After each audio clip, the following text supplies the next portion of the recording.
Hey guys, tonight we begin with the turbulent, surprising and occasionally eyebrow-raising history of the medieval papacy, where divine authority sometimes took a detour through nepotism, bribery and very public scandals. These weren't just spiritual leaders. Some were power-hungry nobles, military strategists, or, in a few cases, dramatic soap opera characters who happened to wear a mitre. So before you get comfortable, take a moment to like the video and subscribe, but only if you genuinely enjoy what I do here. And let me know in the comments where you're tuning in from and what time it is for you. It's always fascinating to see who's joining us from around the world. Now, dim the lights. Maybe turn on a fan for that soft background hum. And let's ease into tonight's journey together.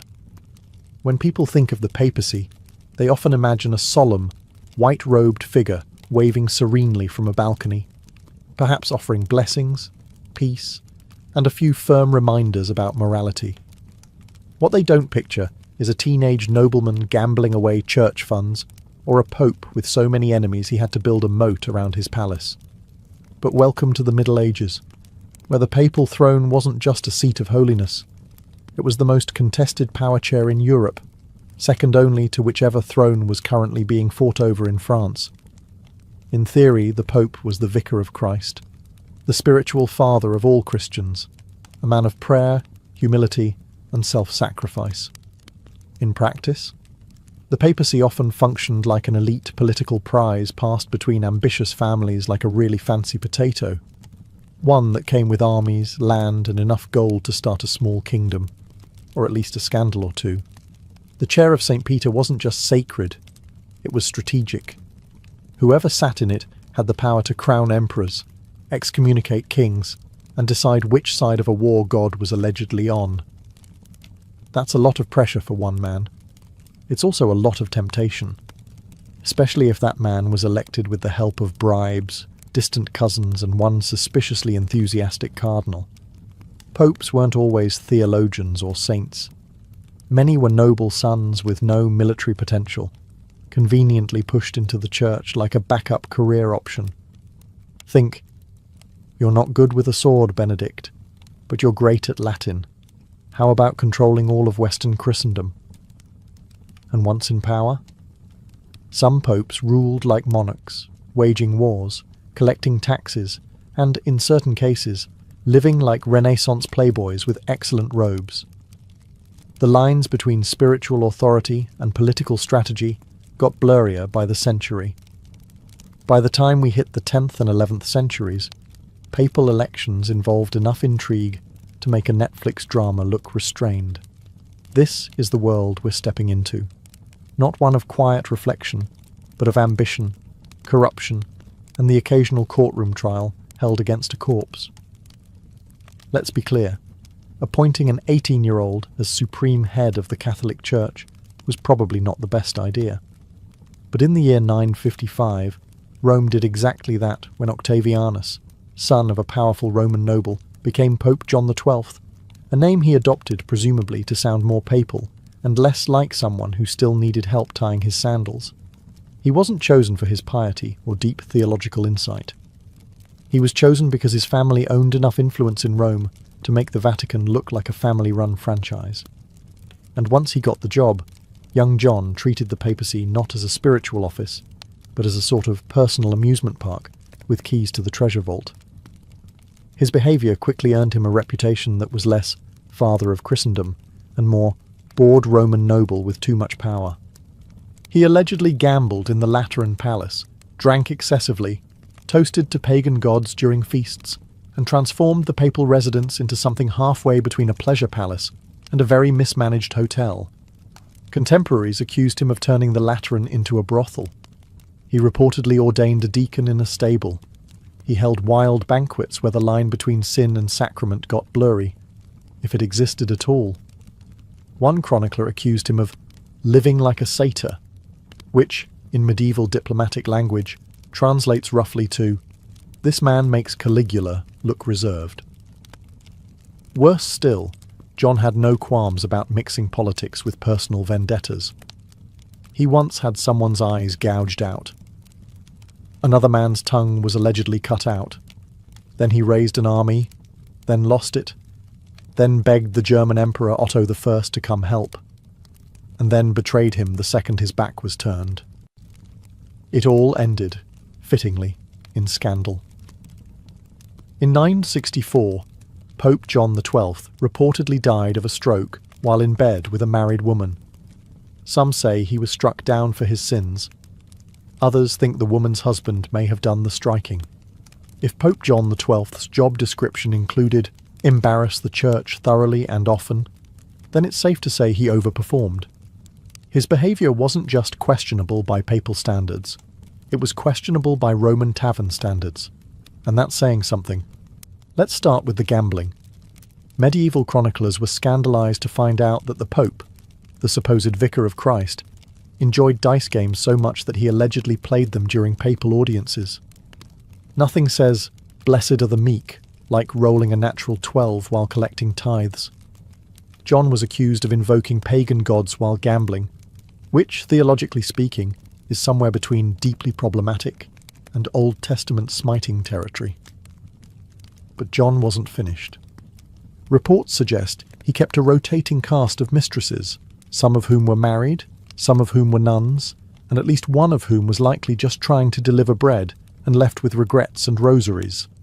The Lateran Palace, once a centre of clerical learning, became something closer to a Roman bachelor pad with stained glass windows. Even his treatment of the church's most sacred traditions felt like parody.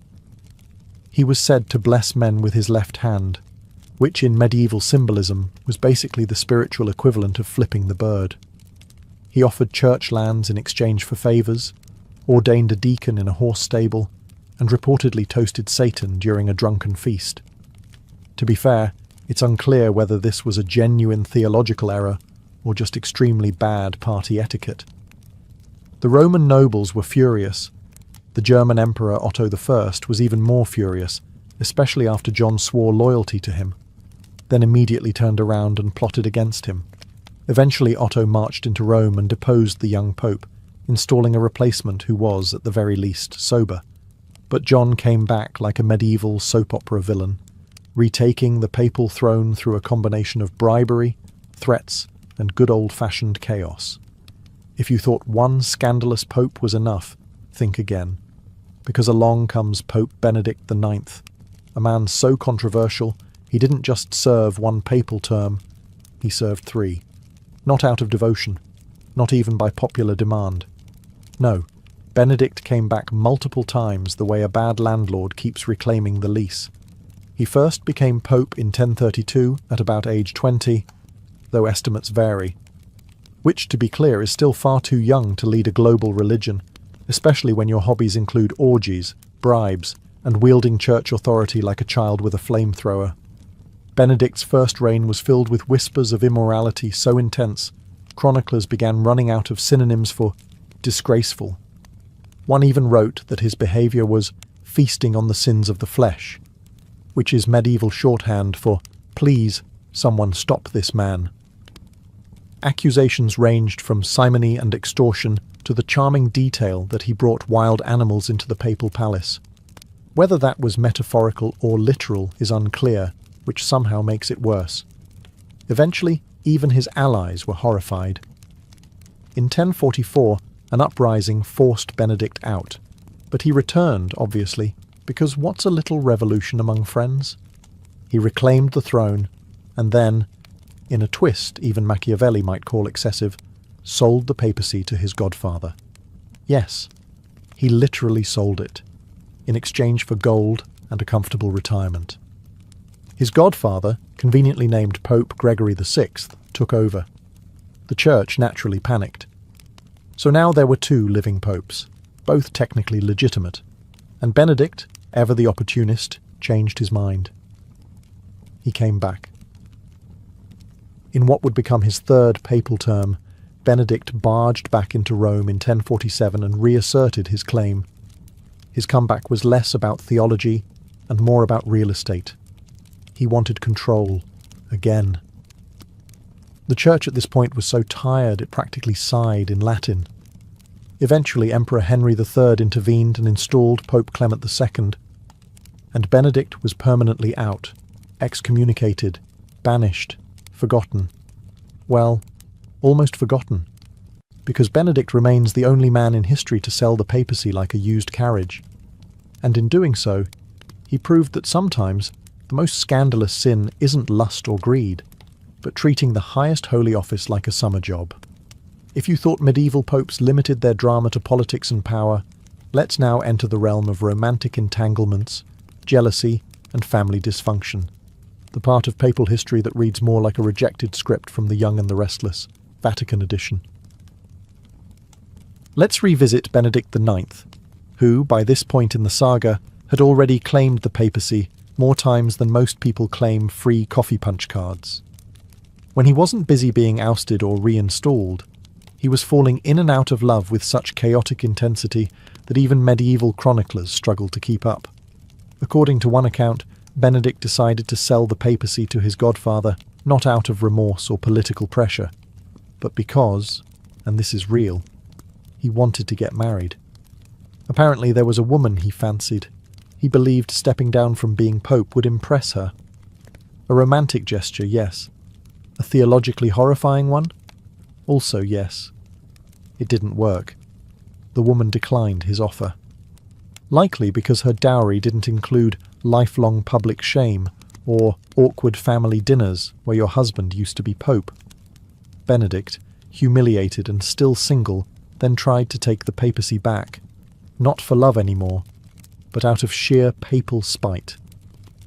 This wasn't an isolated case of romance interfering with Rome. Pope Sergius III, earlier in the 10th century, allegedly had a long-standing affair with Marozia, a powerful Roman noblewoman.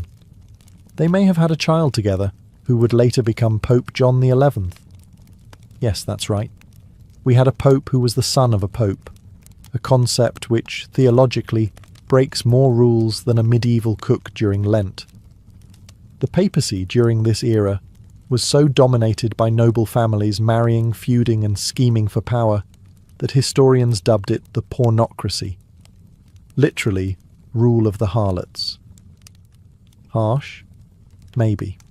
But when family alliances involve cardinals, concubines and cousins all playing musical thrones with holy orders, it's hard to argue. If you thought papal scandals were limited to the living, allow me to introduce you to one of the most bizarre episodes in church history, a moment so surreal it feels like a Monty Python sketch directed by Dante himself. In the year 897, Pope Stephen VI had a bone to pick with his predecessor, Pope Formosus. The problem? Formosus was dead, and had been for nearly a year. But that minor detail didn't stop Stephen from launching what historians now call the Cadaver Synod, also known as the time a pope literally put another pope's corpse on trial. Here's how it went down. Stephen had Formosus's rotting body dug up from its grave, dressed in full papal regalia, and propped upright on a throne inside the Lateran Basilica. And then, because medieval drama has no breaks, Stephen appointed a deacon to act as defence counsel for the corpse. Yes, someone had to speak on behalf of a rotting skeleton while keeping a straight face. The charges? Illegally ascending to the papacy, violating canon law, and, essentially, being pope, while someone else thought he shouldn't be. Formosus, understandably quiet throughout, was found guilty. His papal garments were torn off, 3 of his blessing fingers were cut off, and his body was thrown into the Tiber River like a very unholy log. Shockingly, not everyone thought this was a reasonable use of church resources. The spectacle caused widespread outrage, even by 9th century standards. Rome, already accustomed to ecclesiastical nonsense, collectively gasped. Riots broke out. Bishops were appalled. The general public, who had presumably seen their fair share of weird, finally drew the line at corpse prosecution. Stephen's papacy didn't last long after that. He was imprisoned and strangled in his cell, likely by someone who thought justice should involve fewer cadavers and more common sense. The Cadaver Synod remains one of the most infamous moments in papal history, not because it changed doctrine, but because it's a reminder that absolute power, unchecked grief, and poor impulse control can lead to courtroom dramas that no one, not even the deceased, can walk away from. After the Cadaver Synod, there was a general consensus in Rome that things had gotten a bit excessive. You can push people pretty far, nepotism, bribes, even the occasional holy war. But dragging a decomposed pope into court and sawing off his fingers? That was apparently where medieval society drew the line. Pope Stephen VI, fresh off his post-trial corpse disposal, expected applause. What he got instead was a papal version of the cold shoulder. Bishops whispered. Cardinals looked away. Roman citizens muttered into their wine. The clergy, who'd gamely tolerated decades of questionable behaviour, now had to explain why the papacy resembled a haunted puppet show. Within months, Rome was in open revolt, and not a polite parchment-signing sort of protest, more of the storm the Lateran Palace with torches and pitchforks variety. The message was clear. We'll tolerate a lot from a pope, but we'd like our dead to stay buried, thank you very much. Stephen was quickly deposed. Technically, he was arrested for political reasons, which is medieval speak for, everyone's embarrassed, and you need to go now. He was thrown into prison, and shortly thereafter strangled by unknown hands, though let's be honest, there were probably several volunteers. His successor, Pope Romanus, did what most new managers do after a disastrous predecessor. Reversed nearly everything. He nullified the Cadaver Synod, tried to fish for Moses' remains out of the Tiber, they eventually found him, and reburied the poor man with full honours, presumably this time under lock and key. Still, the damage was done. The Synod had revealed just how far papal politics had drifted from spirituality and into the realm of vindictive theatrics. Faithful Christians, even the more gullible ones, had to ask, is the man in charge of our salvation emotionally stable enough to not yell at corpses? By the early 14th century, the papacy was in full retreat, from Rome that is. And not for a spiritual sabbatical or architectural renovation, but because the French crown essentially kidnapped the Pope. Politely, of course. In 1309, Pope Clement V moved the papal court from chaotic, riot-prone Rome to the much calmer, wine-soaked town of Avignon, nestled snugly in the south of France. Thus began the period known as the Avignon Papacy, or as Rome might have called it, that time our Pope ghosted us for 70 years. Now, officially, the move was for safety. Rome, they said, was too dangerous, which it absolutely was. Murder, factionalism, and general Renaissance street drama were rampant. But Avignon just so happened to be under heavy French influence, and somehow every pope elected during this period just so happened to be French. What a miraculous coincidence. The Avignon court quickly developed a reputation, not for piety, but for luxury. The papal palace was more Versailles than Vatican. Banquets, silks, tapestries, personal chefs, and entire wine cellars that could put a monastery under the table. One pope reportedly spent more on spices than on alms for the poor. You could argue he was seasoning souls. Diplomatic letters and complaints poured in from all corners of Christendom. Cardinals muttered about corruption. Local Italian nobles fumed. Pilgrims stared at the empty windows of St. Peter's Basilica and muttered, "Is anyone home?" But the Avignon popes were not in a hurry. Why return to Rome when Avignon had better plumbing, fewer mobs, and actual cheese courses? Still, cracks started to form. The church's image took a hit. Critics called it the Babylonian captivity of the church, comparing the papacy's absence to Israel's exile. Harsh? Yes. But when your holiest office is operating out of a French wine region, people notice. Eventually, pressure mounted. In 1377, Pope Gregory XI returned to Rome, but not before nearly 7 decades of absenteeism had transformed the papacy from a Roman institution to a cross-border circus. It was meant to be a safe haven. Instead, it turned into a gilded exile, with excellent catering. And just when things seemed to settle, the Church decided to up the chaos by electing 2 popes. If one pope can cause a scandal, and 2 popes can spark confusion, then 3 popes all claiming to be the real pope is officially what medieval historians refer to as a theological dumpster fire. After the Avignon papacy finally ended in 1377 and the papacy returned to Rome, the Church breathed a collective sigh of relief for about 5 minutes. Then Pope Gregory XI died. The Roman mob demanded an Italian pope, very loudly, with torches. So the cardinals, many of them French, quickly elected Urban VI, an Italian. Problem solved? Not exactly. Urban turned out to be, let's say, difficult. He scolded the cardinals, refused to compromise, and accused people of plotting against him, which, in fairness, they eventually did. The cardinals, regretting their decision almost immediately, declared the election invalid, citing mob pressure, and probably heartburn, and elected Clement VII instead. He set up shop back in Avignon. Thus began the Western Schism, where 2 popes claimed legitimacy, each excommunicating the other with great passion and zero self-awareness. It was like a very expensive divorce, but instead of splitting property, they split Christendom. Kings had to pick sides. France, Scotland and Spain backed Avignon.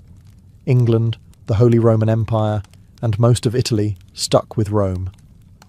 Bishops were confused, parishioners were baffled, and salvation itself began to feel like a matter of geographic convenience.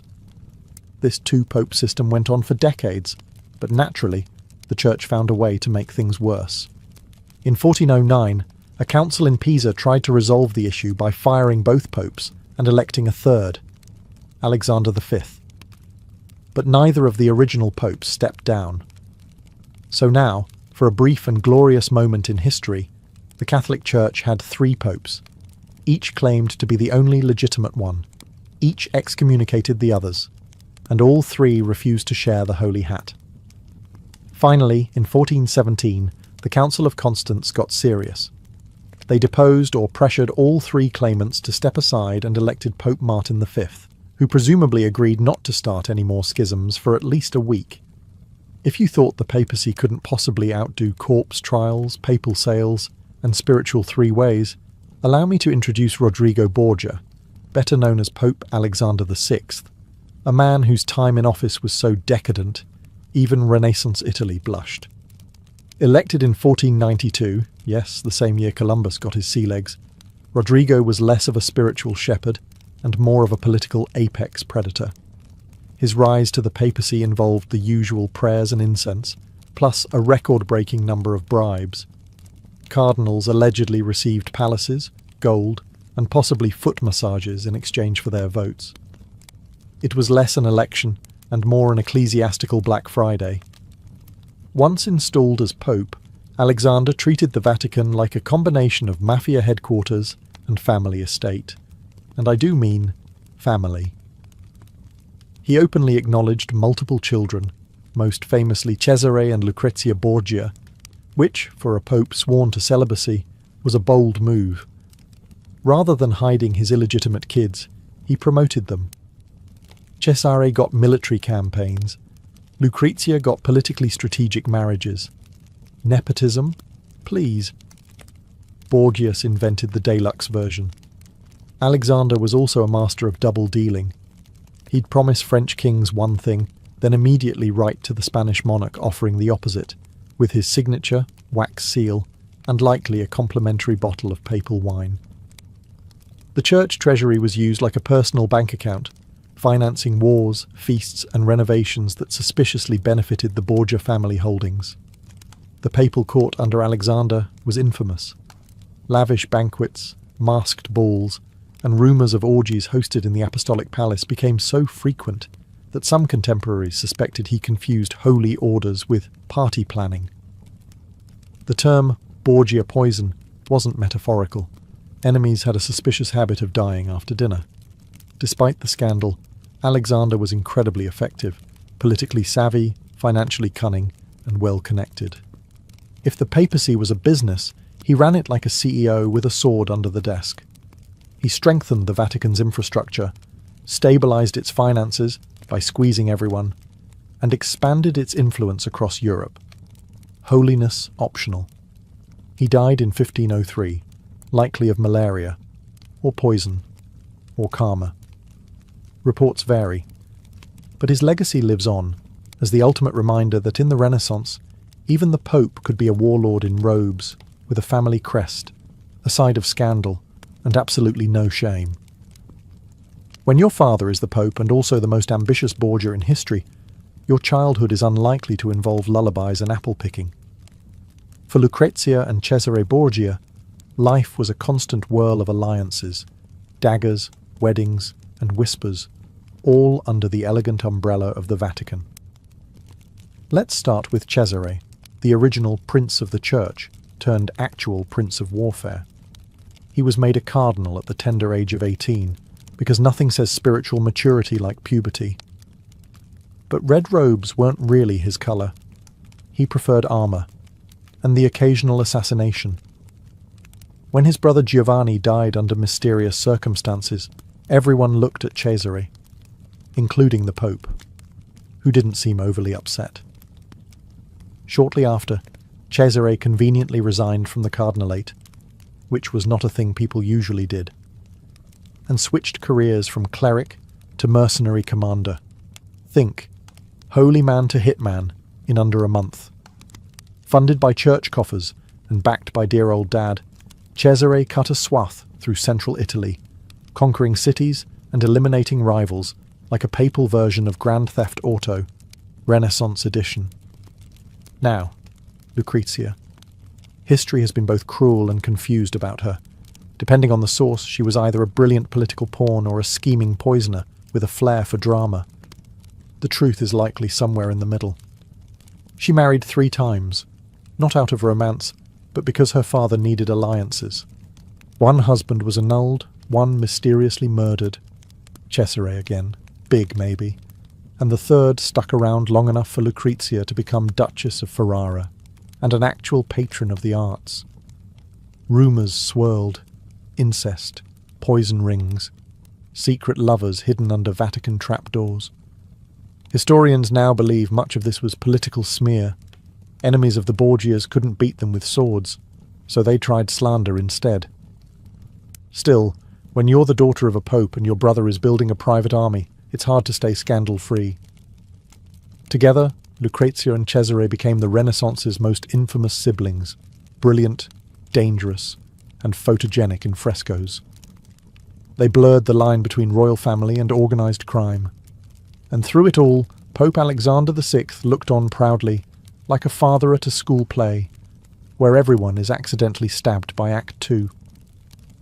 By the time Pope Julius II took office in 1503, the papacy had already been through every scandal imaginable, from corpse trials to nepotistic empires. Julius, however, had no patience for subtlety or sin. He didn't want to poison enemies. He wanted to crush them with armies. Born Giuliano della Rovere, Julius ascended the papal throne with one hand on his mitre and the other gripping a sword. He didn't bother pretending to be pious. He knew what he wanted: power, art, and really dramatic armour. He was called the Warrior Pope, not sarcastically, but literally. The man led troops into battle wearing full plate. Not spiritually, physically. Julius wasn't just playing war. He personally commanded campaigns to reclaim lost papal states. He swore like a mercenary, carried weapons, and once shouted down rebellious cardinals like a drill sergeant in Latin. When critics questioned whether a pope should really be riding into battle, Julius responded with the ecclesiastical equivalent of "hold my wine." Despite his warlike temperament, Julius also fancied himself a patron of the arts. And boy, did he deliver. He commissioned Michelangelo to paint the Sistine Chapel ceiling, a job that Michelangelo hated so much he wrote angry poems about it while painting upside down, day and night. Julius would check in by climbing the scaffolding and yelling at him for being slow. Artistic encouragement, Roman style. He also commissioned Raphael to decorate his private apartments, and Bramante to start rebuilding St. Peter's Basilica. Basically, if there was a Renaissance rock star available, Julius hired them, and probably yelled at them at least once. His papacy was violent, expensive, and loud, like a Renaissance action film produced by the Vatican. But in the end, Julius left behind a reformed and expanded church state, a re-energized Rome, and some of the most iconic art in human history. He died in 1513, not in battle, somewhat shockingly, but likely from natural causes, which, given his life, might have been his most anticlimactic decision. If Pope Julius II was the general who rode into battle with a sword, Pope Leo X was the aristocrat who waltzed into the Vatican wearing silk slippers and humming madrigals. Born Giovanni de' Medici, Leo didn't so much inherit the papacy as he glided into it, the first pope from the famous Medici family, and the spiritual equivalent of mixing haute couture with holy orders. He took office in 1513, famously declaring, "Since God has given us the papacy, let us enjoy it." Which is maybe not the most theologically sound mission statement, but certainly an honest one. Enjoy it he did. Leo turned the Vatican into the most exclusive salon in Europe. Banquets, theatre productions, exotic pets, and enough Renaissance decor to bankrupt a minor duchy. His pet elephant, Hanno, was so beloved that he had a custom marble house built for it, which says a lot about papal priorities at the time. Feeding the poor? Maybe tomorrow. Right now, Hanno needs another fruit platter. But Leo's indulgences, literal and figurative, went beyond exotic animals. Facing a massive hole in the Vatican's finances, thanks Julius, Leo approved an aggressive fundraising strategy, the widespread sale of indulgences. These were official church documents that, for the right price, promised to reduce time in purgatory. Sin now, pay later. It worked brilliantly. People lined up to buy spiritual discounts like they were at a Black Friday sale for souls. But not everyone was impressed. One particularly cranky monk in Germany, a certain Martin Luther, saw the whole affair and thought, absolutely not. Luther's famous 95 Theses, nailed to a church door in 1517, directly challenged Leo's indulgence policies, accusing the Pope of selling forgiveness like it was a meat market. Leo's response was leisurely. He called Luther a drunk German who will change his mind when sober. Spoiler, he didn't. Leo excommunicated Luther in 1521, but by then the Protestant Reformation had begun, and the Church's monopoly on salvation was slipping through its gilded fingers. Leo died the same year, reportedly from pneumonia, although some whispered it was from eating too much eel. Fitting, really, for a pope whose reign was indulgent in every possible sense. For over a millennium, much of the Western world believed that the human body was governed by four mysterious fluids: blood, yellow bile, black bile, and phlegm. This idea, known as the humour theory, became the foundation of ancient and medieval medicine. First proposed by Hippocrates in the 5th century BCE, and later expanded by Galen in the Roman Empire, the theory claimed that health was a delicate balance between these four substances. Illness? That meant one of your humours had gone rogue. Each humour was linked to a season, temperament, organ, and even personality type. Blood was warm and moist, linked to spring and a cheerful, sociable character. Yellow bile was hot and dry, associated with summer and anger. Black bile was cold and dry, linked to autumn and melancholy. Phlegm was cold and wet, tied to winter and a sluggish, calm disposition. So if someone was feeling overly weepy, ancient physicians wouldn't recommend therapy. They'd suggest dietary changes, or maybe a purgative to dry the excess black bile. Perhaps the most notorious treatment inspired by humour theory was bloodletting. Doctors and barbers alike would slice open a vein or apply leeches to drain excess blood, believing it would restore internal harmony. This practice became so widespread that some patients died not from illness, but from too much treatment. George Washington's death in 1799 is often attributed in part to aggressive bloodletting based on these same ideas. Despite its obvious flaws, humorism wasn't entirely foolish. It was an early attempt to create a systematic understanding of the body. It acknowledged that different symptoms could stem from internal imbalances rather than supernatural curses. It promoted close observation of the patient, what they ate, how they slept, the colour of their urine or spit. In some ways, it was the beginning of clinical reasoning, albeit wrapped in flawed biology, and it was stubborn. Humour theory survived into the Renaissance, influencing medicine, psychology, and even art. Treatments ranged from herbal remedies and dietary regimens to vomiting and enemas, all designed to realign the humours. If ancient doctors didn't know what was wrong with you, their first response was often chillingly simple: let the blood flow. Bloodletting became the go-to cure for everything from fevers to headaches, bad dreams to broken hearts. Rooted in the humour theory, it was believed that most illnesses resulted from an excess of blood, a humour associated with heat, vitality, and imbalances of the body and soul. The solution? Open a vein and let some of that pesky life juice escape. The practice existed across multiple civilizations. In ancient Greece, Hippocrates recommended it cautiously, while Galen turned it into an art form, arguing that blood needed to be removed from specific veins depending on the location of illness. Left temple pain? Open the right arm. Swollen liver? Go for the inner thigh. Precision in nonsense, but precision nonetheless. In medieval Europe, things escalated. Physicians used elaborate calendars, known as bleeding charts, to determine the best time to bleed based on moon phases and zodiac signs. Monks and barbers often did the bleeding, hence the classic red and white barber pole, symbolising blood and bandages. Yes, your friendly neighbourhood barber once doubled as a part-time surgeon. Bloodletting didn't always mean cutting open a vein. Sometimes leeches were used. These slimy little creatures could drink several times their body weight in blood and were considered a gentler, cleaner option. They were so popular that a medical leech shortage hit Europe in the 19th century. People hoarded them like gold. Did it work? Occasionally, by accident. Reducing blood volume can lower blood pressure, which may have helped in rare cases like high fevers or certain heart conditions. But more often, it weakened the patient, increased the risk of infection, and accelerated death. George Washington famously had nearly half of his blood removed during his final illness. He didn't recover. Yet despite its dangers, bloodletting persisted into the 19th century. Why? Because it felt proactive. It showed the healer was doing something, even if that something was harmful.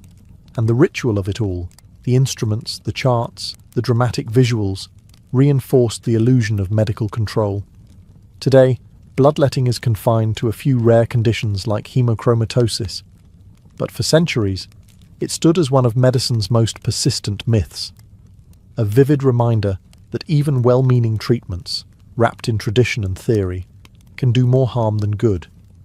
Before germs were even a whisper on the wind, ancient civilizations had their own explanation for disease: miasma, or bad air.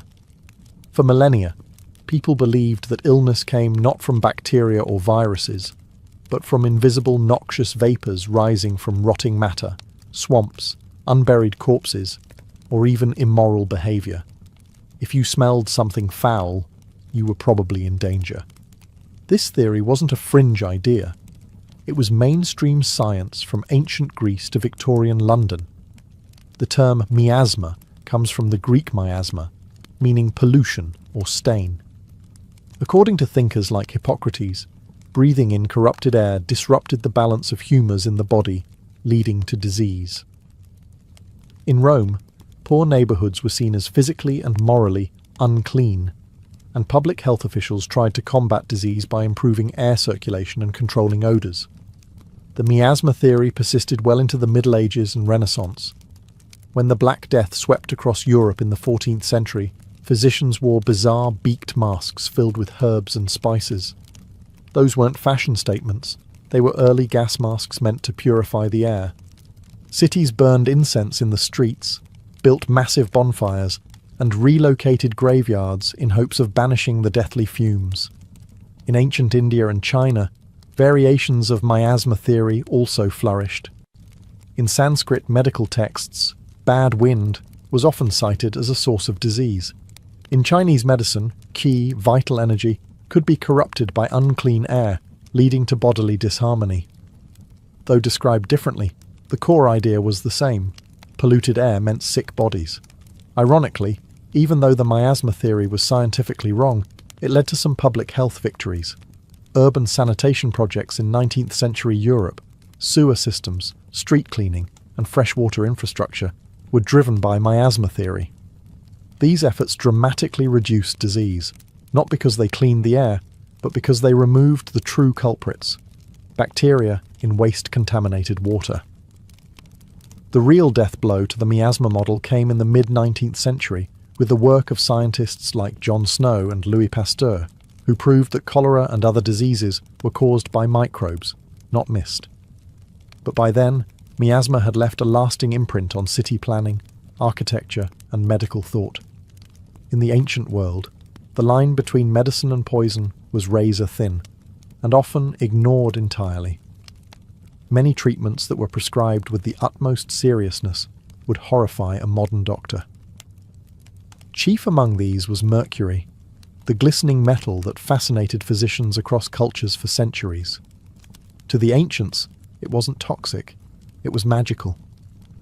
In ancient China, mercury, called cinnabar when found in red crystalline form, was prized in Taoist alchemy. It was believed to promote immortality and spiritual enlightenment. Some emperors ingested pills made of mercury and arsenic to preserve youth. The result? Agonizing death by heavy metal poisoning. Qin Shi Huang, the first emperor of China, may have died from mercury elixirs intended to make him eternal. The Greeks and Romans weren't innocent either. Mercury was used as a laxative, a disinfectant, and even as a treatment for skin diseases. Later, in the Islamic Golden Age and medieval Europe, it became a favoured remedy for syphilis, applied topically, injected, or inhaled. Patients would drool uncontrollably, lose their teeth, and slowly go mad. But if the disease went into remission, the treatment was considered a success. And mercury was just the beginning. Take mandrake, a root shaped vaguely like a human figure. Across the Mediterranean, it was considered a powerful anesthetic and fertility aid, but also dangerously hallucinogenic. Harvesting it was said to be deadly unless done at night with elaborate rituals, and some legends claimed it screamed when uprooted. Still, Greek and Roman doctors ground it into sedatives, sometimes combining it with opium to knock out surgical patients. There was also lead, found in cosmetics, wine additives, and medical salves. Romans sweetened their wine with a syrup made by boiling grape juice in lead pots. Delicious, but slowly toxic. Chronic exposure caused everything from infertility to madness, but few made the connection. Even crocodile dung was fair game, used in Egyptian contraceptive formulas. That's right.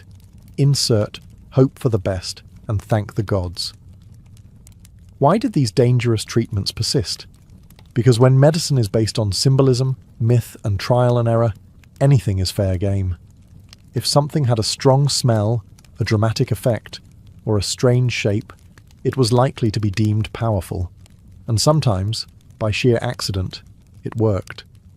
The ancient pharmacy was a cabinet of wonders and horrors. And while many of its remedies were lethal, they also reflect something deeply human, the willingness to try anything in the face of suffering, even if that meant drinking poison in search of a cure. When you think of ancient Egyptian medicine, one iconic image dominates: the mummy.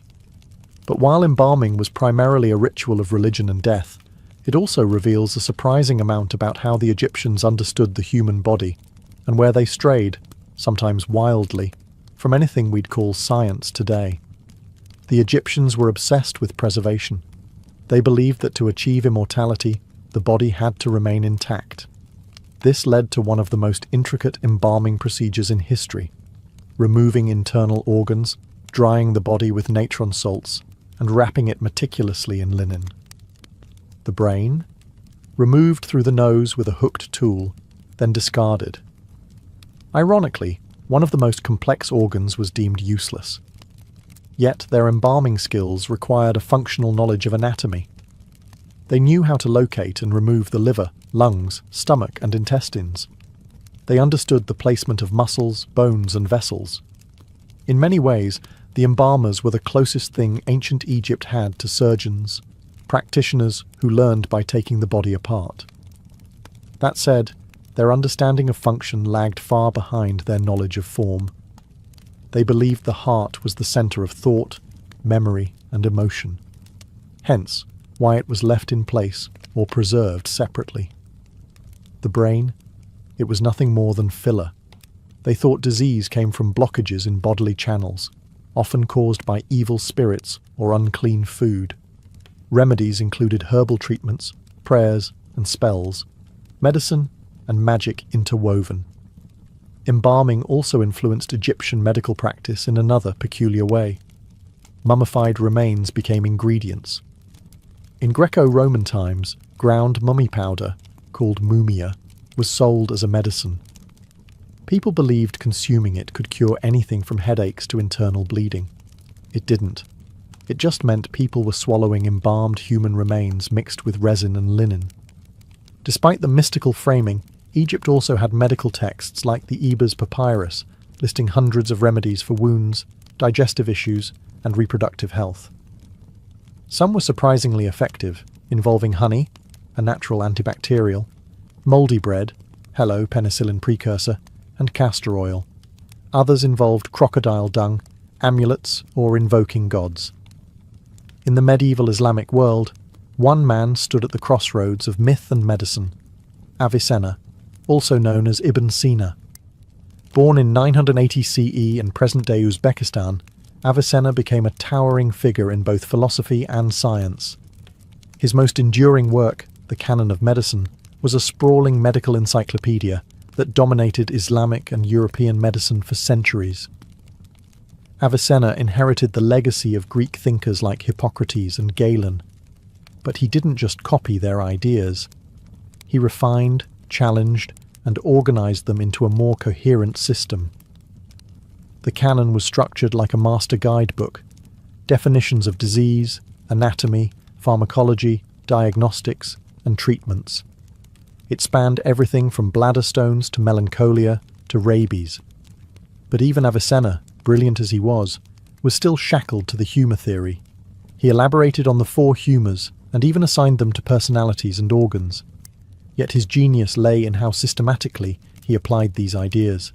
He emphasized observation, experimentation, and logical reasoning.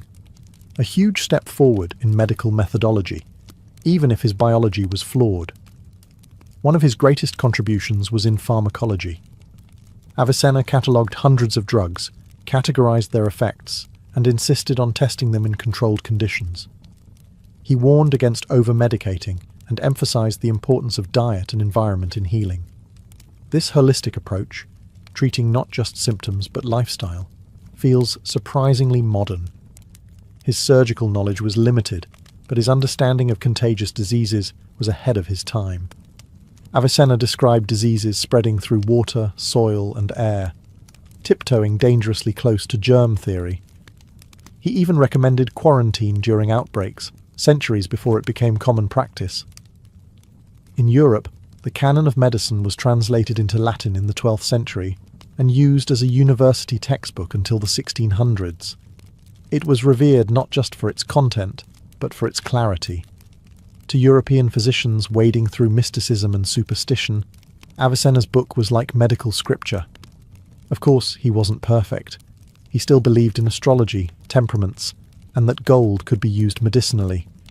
But in an age where bleeding, chanting, and guesswork were common, Avicenna offered something precious: order, logic, and a systematic way to learn from patients. In short, he didn't banish the myths, but he brought medicine out of the fog and onto a path of critical thinking. For that alone, Ibn Sina earned his place in the Hall of Medical Giants. If Hippocrates was the father of medicine, Galen was its long-reigning emperor. Born in 129 CE in the Roman Empire, Galen became the most influential medical thinker of the ancient world. So influential, in fact, that his errors shaped medicine for over a millennium. Galen was brilliant, yes, but he was also spectacularly wrong in ways that haunted Western medicine deep into the Renaissance. Galen believed in the four humours, but he took the theory to theatrical new heights. He insisted that each organ had a primary humour, that diseases were caused by humoral imbalances, and that restoring equilibrium required precise treatments like bloodletting, purging, or diet manipulation. His anatomical writings were considered gospel, but here's the twist. He never dissected a human body. Roman law forbade it, so Galen relied on animal dissection, mostly monkeys and pigs. The result? A cascade of flawed assumptions. He believed the liver produced blood, which then travelled to the rest of the body through invisible pores in the heart. He thought the brain cooled the blood like a radiator, and that the heart didn't circulate blood. It just absorbed and distributed it. These were not small mistakes. They became foundational doctrines for 1,400 years. Despite this, Galen wasn't just a blind follower of dogma. He emphasized empirical observation, conducted experiments, and even used logical deduction in diagnosis. He was a prolific writer, producing hundreds of texts that combined medicine, philosophy, and anatomy. His work was so voluminous and authoritative that later scholars dared not challenge him. To do so was almost heresy. In the Islamic world, Galen's texts were translated into Arabic and later into Latin, becoming standard curriculum in medieval European universities. But with reverence came stagnation. For centuries, medical students learned how to confirm Galen, not how to question him. Dissecting a human corpse and finding inconsistencies? Must be the corpse that's wrong, not Galen. It wasn't until the Renaissance and figures like Andreas Vesalius that Galen's anatomical errors were finally debunked through direct human dissection. When blood was discovered to circulate, not just seep, medicine was finally unshackled from his grip. Galen's legacy is a paradox, a brilliant thinker whose devotion to logic and observation inspired generations, yet whose mistakes delayed key medical breakthroughs for centuries. In the end, he reminds us that knowledge must always be questioned, even when it comes from a genius with a scalpel. In the West, ancient medicine leaned heavily on bodily fluids and bloodletting. But in the East, particularly in ancient China, medicine took an entirely different route, one based on invisible energy, flowing rivers of life force, and carefully placed needles. Enter acupuncture, a practice that's over 2,000 years old and still used today, despite its mysterious and sometimes misunderstood origins. At the heart of acupuncture is the concept of qi, pronounced qi, the life force or energy that flows through the body along invisible channels called meridians. Illness, according to ancient Chinese belief, occurs when qi is blocked, imbalanced, or weakened. The cure? Restore the proper flow, and that's where acupuncture comes in. By inserting thin needles at specific points on the body, practitioners aim to redirect and harmonize qi, unblocking the body's internal traffic jams. The earliest references to acupuncture appear in texts like the Huangdi Neijing, the Yellow Emperor's Inner Canon, written around the 2nd century BCE. This foundational work described meridians, acupuncture points, and how different organs corresponded with elements like fire, earth, and water. It wasn't based on anatomy as we know it.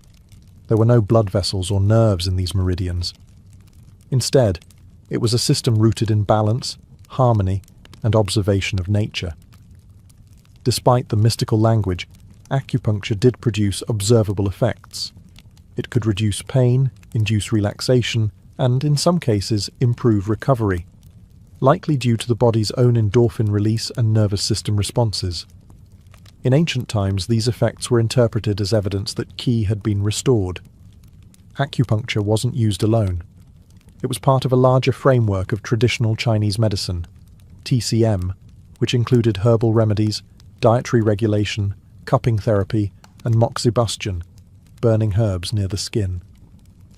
The goal was always the same: to restore internal balance and sync the body with the natural world. Western medicine remained skeptical for centuries, especially because acupuncture's anatomical claims didn't match scientific models. But in the modern era, studies have shown that while meridians may not exist physically, acupuncture can influence the nervous system, reduce chronic pain, and even help with nausea or migraines. It's not magic, it's biology, reframed. For all the bizarre rituals, dangerous substances, and downright mythical theories that shaped ancient medicine, not everything was a shot in the dark. In fact, some ancient treatments, born from careful observation, experimentation, or pure necessity, were surprisingly effective. And in a few cases, modern science has circled all the way back to say, they were on to something. Let's start with honey. Used in ancient Egypt, Greece, and China as a wound dressing, honey was prized for its sweetness and its antibacterial properties. Today we know that honey contains enzymes that produce hydrogen peroxide, making it effective against certain bacteria. It also keeps wounds moist and forms a protective barrier. Modern medicine now uses medical-grade honey for burns and ulcers, proving that not all sticky cures are superstition. Ancient Indian physicians, particularly those practicing Ayurveda, promoted the use of turmeric for inflammation and digestion. Modern studies have confirmed that curcumin, the active compound in turmeric, has anti-inflammatory and antioxidant properties. It doesn't cure everything as once claimed, but it's not just spice cabinet snake oil either. The Ebers Papyrus, one of the oldest known Egyptian medical texts, included treatments for constipation, parasites, and even depression. Some recipes involved castor oil, garlic, and willow bark, the last of which contains salicin, a precursor to aspirin. That's right. Long before Bayer marketed little white pills, ancient Egyptians were chewing on nature's painkiller. In China, herbalists used ma huang, ephedra, to treat asthma and congestion. Its active ingredient, ephedrine, was later isolated and used in modern decongestants and stimulants, until it was banned in many countries due to misuse. Still, it showed that even without a molecular understanding, ancient physicians could identify potent compounds through trial and error. The Greeks, particularly Hippocrates, emphasized diet and lifestyle as medicine. "Let food be thy medicine," he supposedly said. And while modern nutrition science is far more complex, the core idea that health begins with what we consume remains profoundly true. Even practices like quarantine, used in ancient Persia and recommended by Avicenna, showed early awareness of disease transmission long before germ theory existed. Imagine working a full month, harvesting crops, building temples or copying texts, and instead of coins or digital deposits, you're paid in sacks of barley. Welcome to ancient Mesopotamia, where economics ran not on cash but on grain. This wasn't a barter system. It was a remarkably organized, centrally controlled economic structure, with temples and palaces acting as proto-bureaucracies, and in many ways, early banks. In places like Uruk and Lagash, salaries were calculated based on social status, profession, and productivity. A high-ranking temple official might receive hundreds of litres of grain per month, while a labourer received enough for subsistence. Alongside barley, wages could also be paid in beer, oil, wool, or even bread. These items weren't randomly chosen. They were commodities with stable value and constant demand. Think of them as the gold standards of Mesopotamian daily life. But how did anyone keep track of all this grain flowing through the economy? Enter the mighty clay tablet. Covered in cuneiform script, these early accounting records listed workers' names, tasks, rations, and even tax payments. The scribes, essentially the accountants of their day, used standardized measures and symbols. One tablet might read, 2 workers, 5 days, 3 litres of barley per day. Multiplied over thousands of labourers, you can imagine the scale of coordination required. Temples weren't just places of worship. They were economic engines. They controlled vast tracts of land, employed thousands, and stored food supplies for redistribution. Workers toiled in temple fields, herded temple livestock, and repaired temple walls, all in exchange for rations. And because the temple issued those rations, it controlled both labour and livelihood. The state and religion were fused in economic policy. There was even a system of credit and interest. Need extra grain to survive the winter? Borrow from the temple, with interest, often calculated in kind. Can't pay it back? You risked debt slavery or the loss of your land. The earliest versions of usury laws and debt forgiveness emerged in this period. Some kings, recognizing the danger of runaway debt, periodically erased obligations in grand gestures of economic reset, what we might call a jubilee. If Mesopotamia ran on barley, ancient Egypt ran on the Nile and its grain. The river wasn't just a water source, it was the economic backbone of the entire civilization. Each year, the Nile's flood deposited fertile silt along its banks, enabling large-scale agriculture. And from this reliable rhythm came one of history's most centralized and state-controlled economies. Egypt didn't use coins until the very end of the Pharaonic period.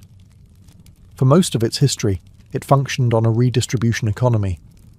Farmers paid a portion of their harvest, usually grain, as tax to the state. That grain was then stored in massive state granaries, some of which could hold enough to feed entire cities. These granaries acted as economic buffers, especially in times of famine, drought, or political instability. Instead of private banking, Egypt's economy flowed through the pharaoh and his bureaucracy. The vizier oversaw economic planning, with scribes dispatched across the kingdom to assess crop yields and collect taxes. Everything was documented in fine detail, from field sizes to weather conditions. If a farmer failed to meet his quota, he might be flogged or fined. The records didn't lie. Grain wasn't just food, it was currency. Workers who helped build temples or pyramids weren't paid in gold but in rations, loaves of bread, beer, and onions. A labourer's daily wage might include 5 loaves and 2 jugs of beer, considered both sustenance and compensation. Even craftsmen and priests were compensated in kind, with higher rations according to rank. The state also set prices. There are surviving lists showing the relative values of goods. How many sacks of grain for a goat? How many loaves of bread for a pair of sandals? This wasn't a free market, but a controlled pricing system designed to ensure order in trade and stability in society. Wealth was measured less in metal and more in land and grain. Nobles with large estates could accumulate enormous power, but the pharaoh always had final claim. During times of scarcity, the state would reopen the granaries, both as a tool of mercy and as a way to reassert authority. Unlike Egypt or Mesopotamia, the Greeks introduced something that would forever reshape economic history: coins. Real, stamped metal currency, used not just for taxes or temples, but for daily transactions in bustling markets. This wasn't just a technological innovation, it was a psychological one. It created trust in value, backed not by grain or gods, but by a shared idea of worth hammered into silver and bronze. The earliest Greek coins emerged around the 7th century BCE in Lydia, but it was the city-states of mainland Greece, like Athens, Corinth, and Aegina, that developed monetary economies. Athens, for instance, minted the famous owl tetradrachms, made of pure silver mined from the Laurian mines in Attica. These coins weren't just currency, they were propaganda. The owl, symbolizing wisdom and Athena, reminded users of where the coin came from and who guaranteed its value. Coins enabled rapid trade and taxation. Instead of hauling grain or livestock, merchants could pay port fees or soldiers with a handful of coins. And crucially, coins allowed for standardized value. This was especially important in pan-Hellenic trade networks, where dozens of city-states with different economies still needed to conduct business. A coin with a recognizable stamp became a passport of trust. But Greek economics wasn't just about shiny coins and markets. Wealth inequality was a chronic issue. In many city-states, including Athens, land was concentrated in the hands of a few, while indebted farmers struggled to survive. That's why reformers like Solon famously cancelled debts and banned debt slavery, moves that weren't just humanitarian, but essential for social stability. There were also early experiments in price control and rationing. In times of war or famine, some polis imposed limits on bread prices or restricted grain exports. The state wasn't afraid to step in when the market turned cruel. And it wasn't just the government using economics strategically. Temples were major economic players too. Sanctuaries like Delphi or Delos operated as financial centers, holding treasuries, lending money, and even issuing receipts. Religion and economy were entwined, just with more marble. Greek philosophy also influenced economic thought. Plato and Aristotle wrote about the dangers of usury, the morality of profit, and the ideal balance between self-sufficiency and commerce. Economics for them wasn't just math, it was ethics. In Greece, the coin was born. But so was the debate. How do you manage wealth, power, and fairness in a world where money now moves faster than grain? By the time Rome rose to power, the ancient economy had entered a new phase, imperial scale. The Roman Republic, and later the Empire, oversaw vast territories stretching from Britain to Egypt. With this expansion came an enormous challenge: how to fund the machine that kept legions marching, aqueducts flowing, and emperors firmly in power. At the heart of Rome's economic engine was taxation. Unlike earlier civilizations where payments were made in grain or goods, Rome relied heavily on coinage, especially after the silver denarius became the standard. Citizens paid taxes in coins, while provinces paid tribute, often collected in precious metals or bulk commodities. And if you were conquered, you paid for the privilege of losing. Tax collection, however, wasn't always neat. Rome often used a system called tax farming. Wealthy private individuals, known as publicani, would pay the state up front for the right to collect taxes in a region. Whatever they gathered beyond that sum was their profit. Unsurprisingly, this led to abuse and extortion, especially in distant provinces where oversight was weak. Cicero himself railed against corrupt tax farmers in his speeches. The empire also maintained a military payroll that dwarfed anything in the ancient world. Soldiers were paid in coins and land grants, a powerful incentive for loyalty. The state minted millions of coins annually, drawing silver from mines in Spain and gold from Dacia. But maintaining this system was expensive. When revenues dipped, emperors often debased the currency, reducing silver content to stretch the supply. This practice, while temporarily effective, led to inflation and public distrust. Rome's economy wasn't all taxes and war. There was a vibrant market economy, especially in urban centres. Markets were filled with imported luxuries: silk from China, pepper from India, glassware from Egypt. Trade was facilitated by Roman roads, ports, and a relatively safe Mediterranean dubbed Mare Nostrum, our sea. State-controlled grain doles in cities like Rome provided free or subsidized bread to thousands, keeping the poor fed and politically quiet.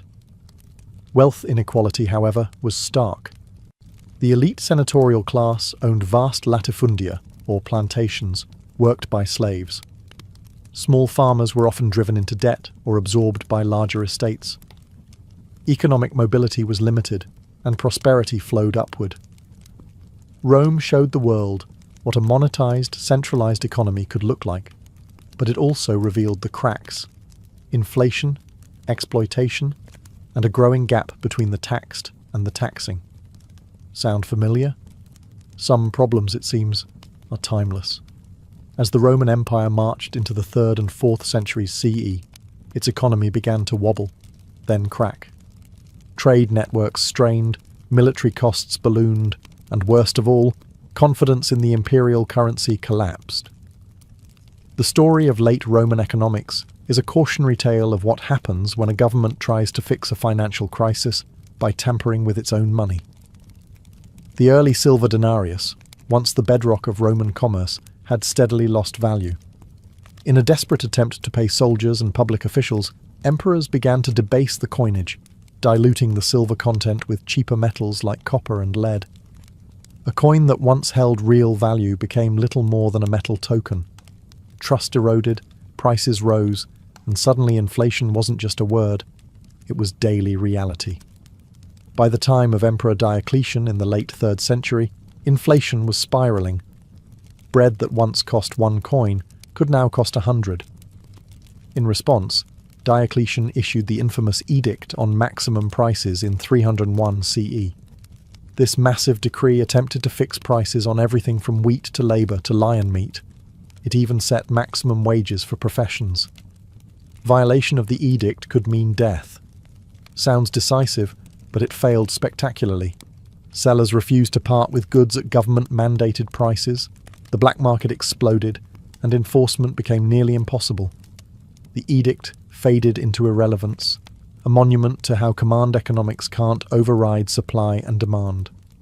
To stabilize the chaos, Diocletian and later Constantine attempted monetary reform.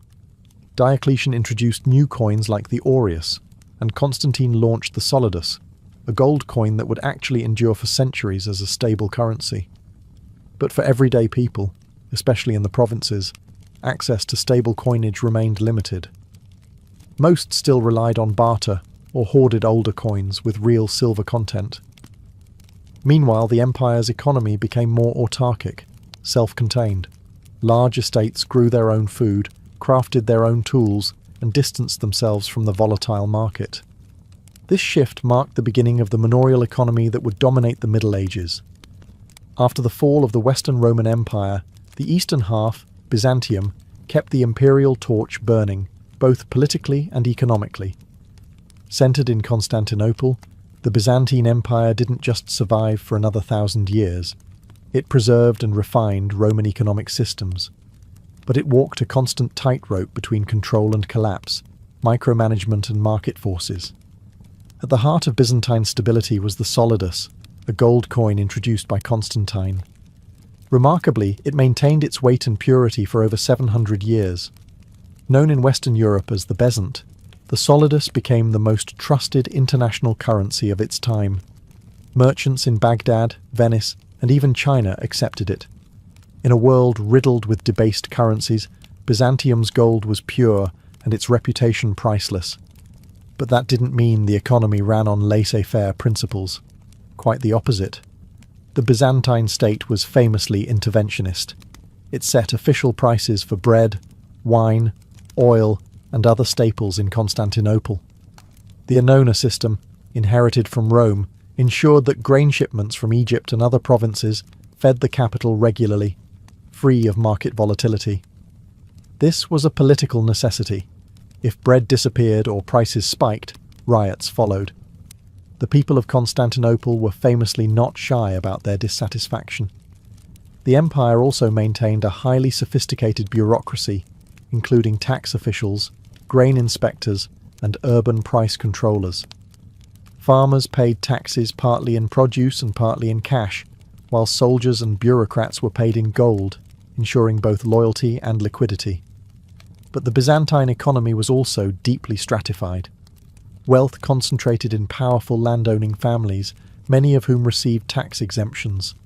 The result? A shrinking tax base and growing burden on smallholders and peasants. Some emperors, like Basil the Cairn, cracked down on aristocratic privilege to protect the treasury.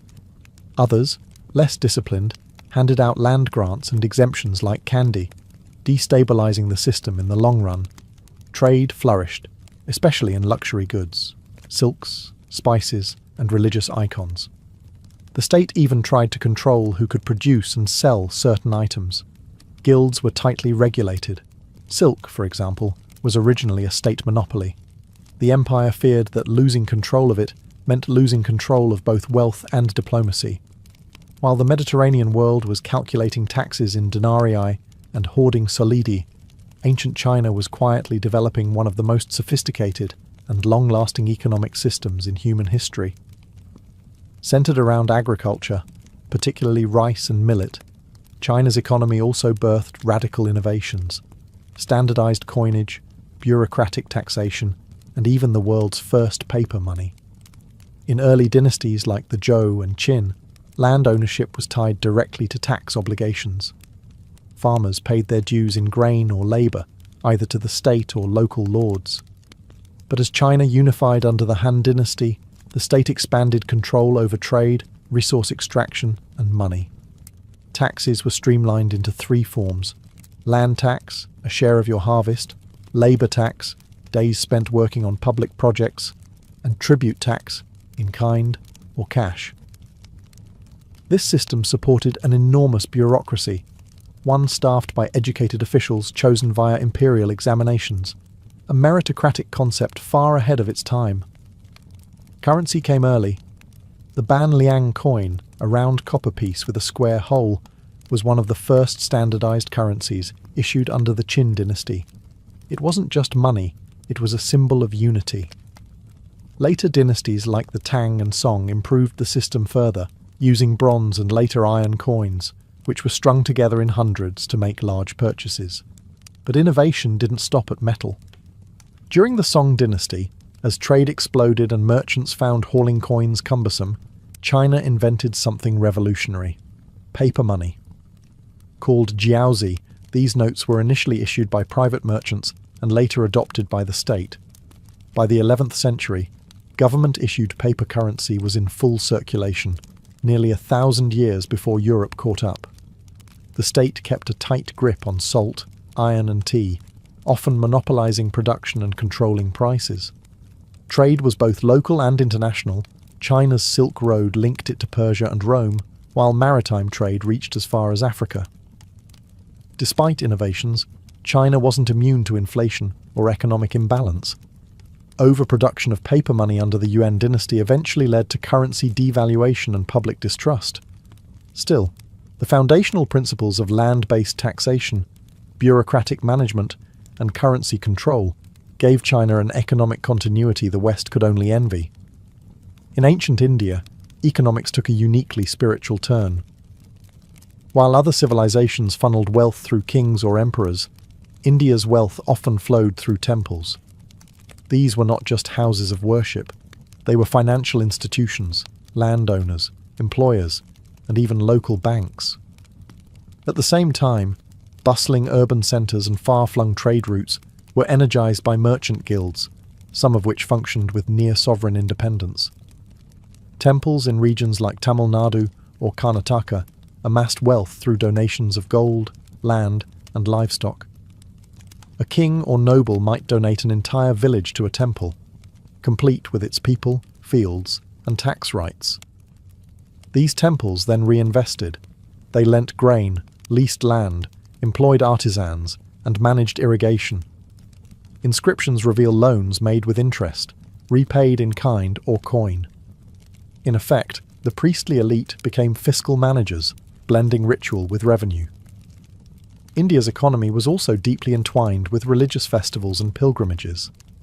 Towns like Varanasi or Madurai drew massive crowds during holy days, sparking surges in local trade. Vendors, performers, farmers and financiers all benefited. For many pilgrims, the spiritual journey doubled as an economic one. Parallel to the temples were the merchant guilds known as shreni. These were tightly organized professional associations, blacksmiths, weavers, spice traders, each regulating prices, quality and wages. Some even had their own codes of conduct and internal courts. More impressively, certain guilds accumulated enough capital to lend money to kings, fund temple construction, or send trading caravans across borders. Think of them as early corporations, self-regulating, self-financing, and deeply influential. India also maintained robust long-distance trade networks. Through ports like Lothal, Tamralipta, and Bharuch, goods like spices, gemstones, ivory, and textiles travelled to Persia, Rome, Southeast Asia, and beyond. Indian merchants used a variety of currencies: punch-marked silver coins, copper tokens, and even cowrie shells in certain regions. But economic life wasn't all opulence. The caste system rigidly dictated economic roles, limiting upward mobility. A potter's son became a potter, a merchant's son a merchant. While some flexibility existed in practice, institutional change was rare. As we look across the ancient world, from Mesopotamian barley wages to Byzantine price controls, one thing becomes clear: human economies have always been about more than money. They are systems of trust, power, belief, and survival. And though they varied in scale and sophistication, ancient economies confronted many of the same problems we face today: debt crises, inflation, inequality, and resource distribution. Debt, for instance, was a recurring theme. In Mesopotamia, debt could lead to enslavement, but kings often forgave debts in grand amnesties. In Athens, farmers burdened by debt were rescued by Solon's reforms. In Rome, over-indebtedness fueled civil unrest and populist uprisings. Again and again, ancient societies had to confront a simple truth. When too much wealth accumulates at the top, the system cracks. Inequality wasn't a bug, it was a feature. Most wealth, whether land, grain, or coin, was concentrated in the hands of a few. Empires like Rome or India saw small farmers slowly crushed under taxes and competition from elite landowners. The result? Widening social divides, political instability, and eventual decline. Sound familiar? Inflation was another universal plague. Rome's currency collapse in the 3rd century mirrors modern fears about money printing. The Byzantines tried to hold the line with the solidus, while China swung between innovation and overreach with paper money. These civilizations show us that trust in currency is fragile, and once lost, difficult to restore. Yet there's also a lesson in resilience. Ancient economies were incredibly adaptive. When coinage failed, people returned to barter. When the market collapsed, communities leaned on temples or guilds. When central control wavered, local systems filled the gap. The absence of modern banks didn't mean chaos, it meant creativity. Another takeaway? Economics was always social. It wasn't just about markets and production, but rituals, festivals, kinship networks, and cosmic order. A temple's vault, a farmer's field, and a king's tax collector were all tied together in a shared worldview about how wealth should move and who should control it. In the end, the ancients didn't solve economic inequality or invent a perfect system. But they understood what we sometimes forget, that economies are human ecosystems, and like all ecosystems, they flourish only when balance is maintained. Ignore that balance, and even the strongest empire can fall, grain by grain, coin by coin. Imagine you've travelled for days, maybe even weeks, through the dusty hills and olive groves of ancient Greece. You're not here for sightseeing or worship in the usual sense. You're here because you're desperate. Your joints ache, your eyesight is fading, or perhaps something more mysterious troubles you, something the village doctors can't explain. And so, you've come to the sanctuary of Asclepios at Epidaros. Not a hospital, not a clinic, but a divine healing complex nestled in the hills of the Peloponnese, where medicine and miracles meet. As you approach the sanctuary, the first thing you see isn't a grand temple, but a series of orderly structures, baths, gymnasiums, a stadium, even a massive theatre. You wonder, is this really a place of healing? But then you cross the boundary into sacred ground, where normal rules no longer apply. The air smells of burnt offerings and medicinal herbs. Pilgrims whisper prayers. Sacred dogs roam freely. And everywhere, yes, everywhere, there are snakes. Non-venomous, of course, but still unsettling. These are the sacred animals of Asclepios, believed to carry his healing power. A priest, or therapeutes, meets you and begins a ritual purification. You wash in sacred waters. You fast. You leave offerings, perhaps a coin, a fruit, or a small clay replica of the body part that needs healing. Then you're shown to the abaton, the dormitory where the real miracle is said to happen. You will sleep there tonight, in hopes of receiving a divine dream. Asclepios himself may visit you in your sleep, touching your body with his staff, whispering cures, or sending signs. There's no anesthesia, no scalpels, just faith, ceremony, and a deeply ingrained belief that dreams are more than illusions. They are divine messages. For the ancient Greeks, healing wasn't just a physical process. It was spiritual, psychological, and symbolic. And Epidaurus? It was the ultimate destination for anyone seeking not just a cure, but transformation. This is not a place you leave unchanged. For many, it was the last hope.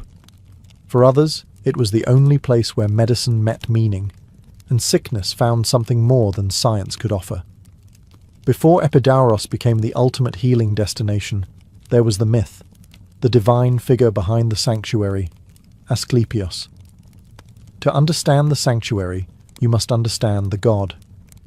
Asclepios wasn't just another Olympian with a penchant for lightning or war. He was different.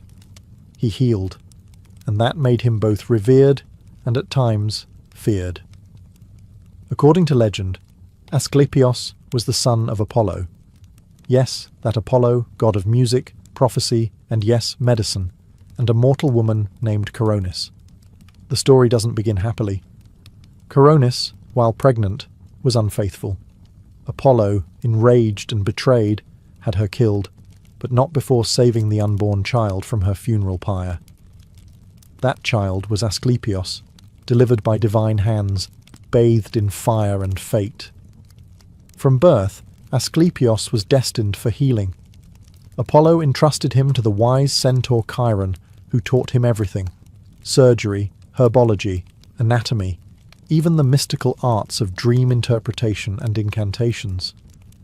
But Asclepios didn't stop there. His talents surpassed mere teaching. He became so skilled he could cure any illness. Some say he even learned how to bring the dead back to life. That was a problem. The gods don't like balance being disturbed. Death, after all, was the realm of Hades, and if humans no longer died, what chaos would that unleash?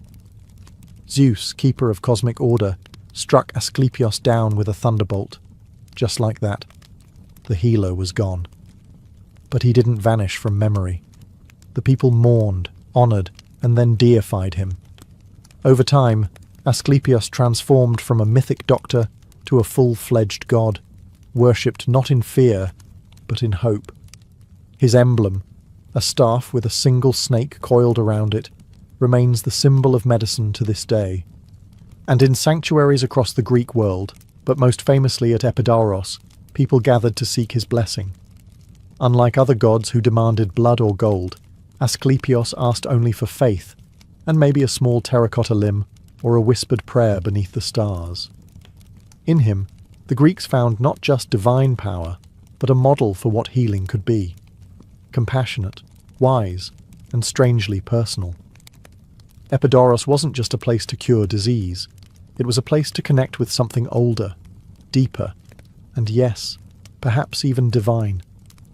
At the heart of the sanctuary of Asclepios was a ritual unlike anything in modern medicine: incubation, or enkoimesis in Greek. No scalpels, no pills, no diagnosis from a man in a white coat.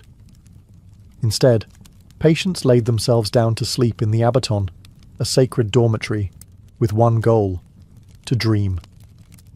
Because here, dreams were prescriptions, and Asclepios, the divine physician who made house calls while you slept. Before entering the abaton, every visitor underwent purification. This wasn't just for hygiene. It was to cleanse the soul. Fasting, bathing, abstaining from certain behaviors, and performing ritual sacrifices were required. Only when the body and spirit were deemed worthy could the patient lie beneath the temple roof, surrounded by quiet stone columns and flickering oil lamps. Some patients brought small offerings, like clay replicas of their aching limbs or afflicted organs. Others arrived with only hope. Then came the night.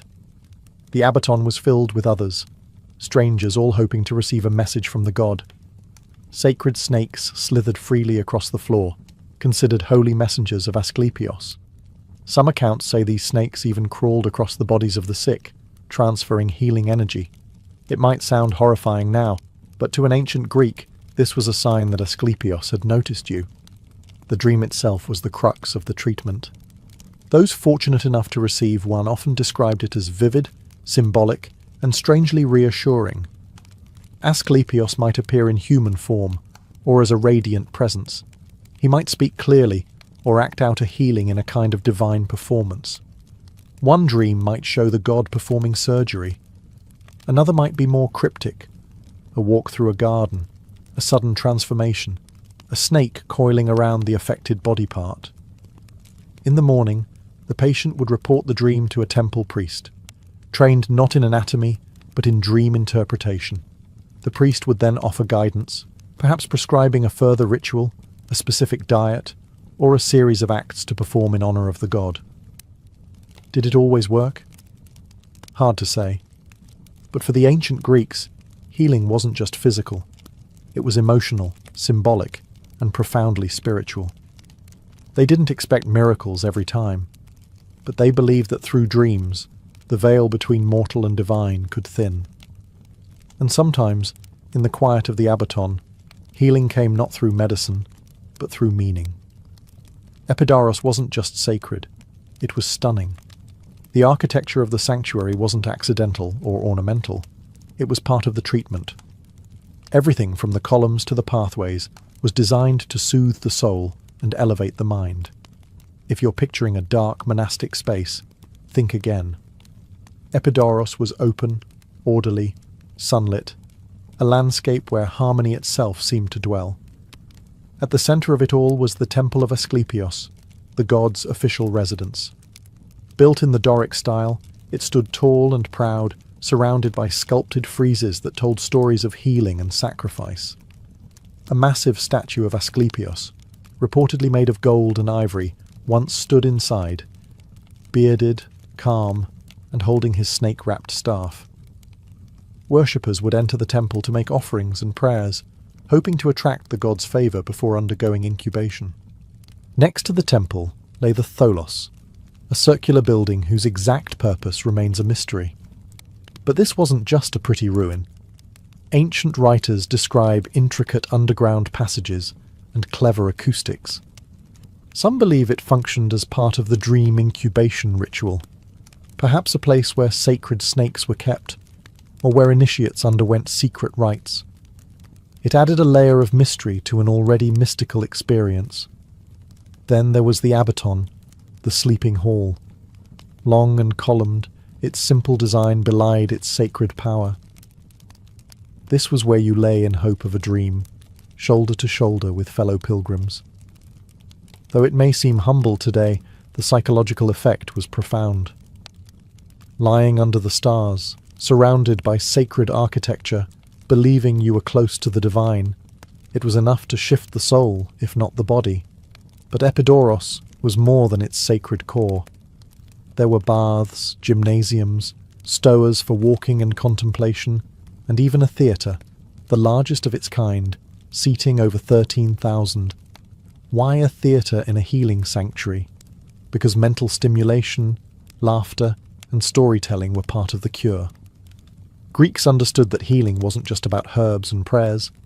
It was about environment, mood, and emotion. Even aesthetics were therapeutic. Let's clear something up. Epidaurus wasn't all dreams and divine visions. While enkoimesis was the central ritual, the sanctuary offered a surprisingly diverse range of physical treatments that might look oddly familiar to modern wellness centers. The ancients didn't separate the mystical from the practical. They combined them into a healing system that was ritualistic, symbolic, and surprisingly hands-on. Take, for example, therapeutic baths. Water was considered sacred, a purifier not just for the body, but for the soul. Patients would bathe in spring-fed pools, often before rituals, as a form of cleansing. These weren't casual dips. They were part of the preparatory phase of healing. The Greeks believed that washing the body opened it to divine influence. It was step one in resetting the self. Then there was dietary regulation. The priests at Epidaurus often prescribed specific diets based on one's condition. Light foods, wine diluted with water, fasting. This wasn't about calorie counting. It was about balance. Ancient Greek medicine, influenced by Hippocratic thought, saw disease as imbalance and food as a tool to restore harmony. Ritual fasting before sleep in the Abaton was thought to make the dream state more potent and vivid. Physical activity was also encouraged. Patients walked in the colonnades, exercised in the gymnasia, and attended performances in the theatre. Emotional release, movement, and even communal laughter were seen as integral to healing. They didn't have a word for mental health, but they understood that the mind mattered. And what better therapy than a well-timed Greek tragedy followed by a hearty laugh? And yes, there were snakes. Sacred to Asclepios, they symbolized renewal, wisdom, and the cyclical nature of life. Non-venomous serpents slithered through the temple and dormitory spaces. Their touch during sleep was believed to be a healing sign. If a snake approached you in the abaton, the gods were listening. Terrifying? Maybe. But to the ancients, it was sacred reassurance. Even minor surgeries and wound care were performed. Though rudimentary by today's standards, they had tools, salves made from honey and herbs, and even basic antiseptic knowledge. Combined with prayer and ritual, these treatments were holistic in the truest sense. Epidaurus welcomed everyone. Unlike some ancient temples where only elites passed through marble gates, the sanctuary of Asclepios was a beacon to all: farmers, merchants, nobles, slaves. Sickness didn't discriminate, and neither, it seemed, did the god of healing. That inclusivity made Epidaurus not just a place of worship, but a living archive of human suffering and hope. Patients arrived from all corners of the Greek world and beyond, some limping, some blind, some carried in on makeshift stretchers by friends or family. Others came for chronic illnesses, mental torments, infertility, or unexplained maladies that baffled local physicians. If regular cures had failed, you came here. If no cure had been tried, you came anyway. And it wasn't just the sick who journeyed to Epidaurus. Often, entire families would make the pilgrimage. Some brought their ill children. Others accompanied elderly relatives, hoping for one last chance at relief. In this way, the sanctuary became a bustling mosaic of human stories, each one longing for a divine reply. We know about these people not just from archaeological remains, but from the inscriptions they left behind. On marble slabs near the abaton, dozens of testimonies were carved in stone. Patient case studies, if you will. One recounts how a man with a paralyzed arm dreamed of Asclepios massaging it and awoke cured. Another tells of a blind woman who, after dreaming of the god touching her eyes, regained her vision by morning. Some stories are dramatic, even theatrical. Others are humble and short, but all of them pulse with the same theme: gratitude. These inscriptions served a purpose beyond record-keeping. They were public proof, evidence of miracles meant to inspire faith and attract future pilgrims. Imagine walking into the sanctuary, frightened and sick, and reading the carved story of someone just like you who walked out healed. Hope, after all, is contagious. But not everyone was cured. For every miracle etched in stone, there were surely many unrecorded disappointments. And yet, even in failure, patients often left feeling transformed. Perhaps it was the sense of community, the ritual process, or the sheer beauty of the place. Perhaps it was simply being seen, not as a lost cause, but as someone worthy of divine attention. Behind the tranquil rituals and marble columns of Epidaurus was a small army of people who kept the sacred machinery of healing running. This wasn't a free-for-all where pilgrims showed up and hoped for magic. There was a structure, an ancient, theocratic healthcare system, run by those who knew the rituals, interpreted dreams, and fed the snakes.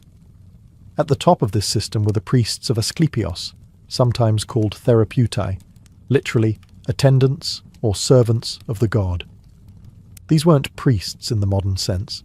They acted as caretakers of both the temple and its patients. Part spiritual guides, part psychologists, part ritual technicians, they were trained in the precise ceremonies and dream interpretations that formed the sanctuary's core. When a patient awoke from an incubation sleep, it was these priests who listened to their dreams and translated divine symbolism into actionable steps. But not everything was left to divine whispers. The sanctuary also employed physicians, influenced by Hippocratic and Galenic methods. Some were probably hybrids, trained in both practical medicine and sacred rites. They recommended diets, administered salves and massages, and even performed minor surgeries. These healers understood that while divine power could be invoked, practical measures couldn't be ignored.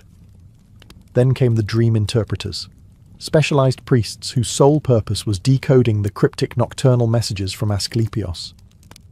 If you dreamt of snakes wrapping around your neck, or of a god performing surgery with a golden blade, they'd determine what it meant. A change in behavior, a new offering, a ritual to repeat. Their interpretations could be gentle or alarming, but always carried weight. Support staff also played a role. Temple attendants cleaned the dormitories, managed the sacred animals, maintained the grounds, and guided newcomers through the process. Sacred musicians provided calming melodies in the background, especially during ceremonies. Even scribes were essential. They carved the miracle testimonies into stone, documenting the divine resume of Asclepios, one healing at a time. These people weren't just functionaries. They were custodians of belief, carefully preserving the delicate balance between hope and expectation. At Epidaurus, healing didn't just come from the god. It came through human hands acting in sacred service. And for thousands of pilgrims, that structure gave the experience legitimacy. This wasn't chaos. It was choreography, a divine dance between gods, dreams, and very human helpers. It might seem strange to modern eyes, but one of the most iconic buildings at Epidaurus wasn't a temple or a hospital. It was a theatre, a massive one. Carved into the hillside, the theatre of Epidaurus could seat over 13,000 spectators, and is still praised today for its flawless acoustics and symmetry. But what was a theatre doing in a sanctuary of healing? For the ancient Greeks, the answer was obvious. Drama was therapy. Attending a performance wasn't just about entertainment. It was a ritual, a cleansing of the soul, a process they called catharsis.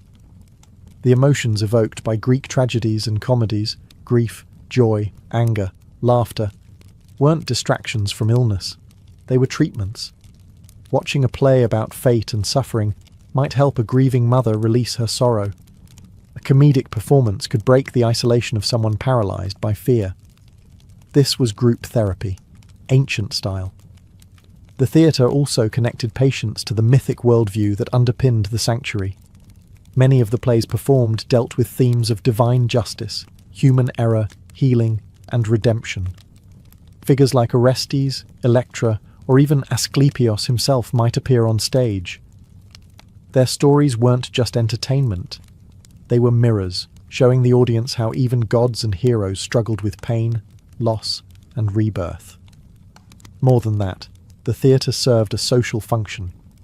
Pilgrims came from all over the Mediterranean, each with their own dialects, traditions, and gods. In the theatre, they sat side by side, laughed together, cried together. That shared emotional experience helped break down barriers. You were no longer a stranger with an illness. You were part of a healing community. Scholars believe performances at Epidaurus were carefully timed to coincide with major religious festivals for Asclepios. After sacrifices, rituals, and dream incubation, patients could attend the theatre and reflect on what they had experienced. It was the final act of a multi-day therapeutic journey, one that involved the body, the spirit, and now, the emotions. When you walk through the ruins of Epidaurus today, it's hard not to feel the weight of history pressing softly against the silence. The columns may be broken, the statues weathered, but the spirit of the sanctuary still lingers in the air. And what it represents is something the modern world is just beginning to remember, that healing is more than a prescription. It's an experience. For centuries, the sanctuary of Asclepios thrived as the premier healing center of the ancient world. Other Asclepia existed, in places like Kos and Pergamon, but Epidaurus was the heart. Even the Romans, practical as they were, respected its power.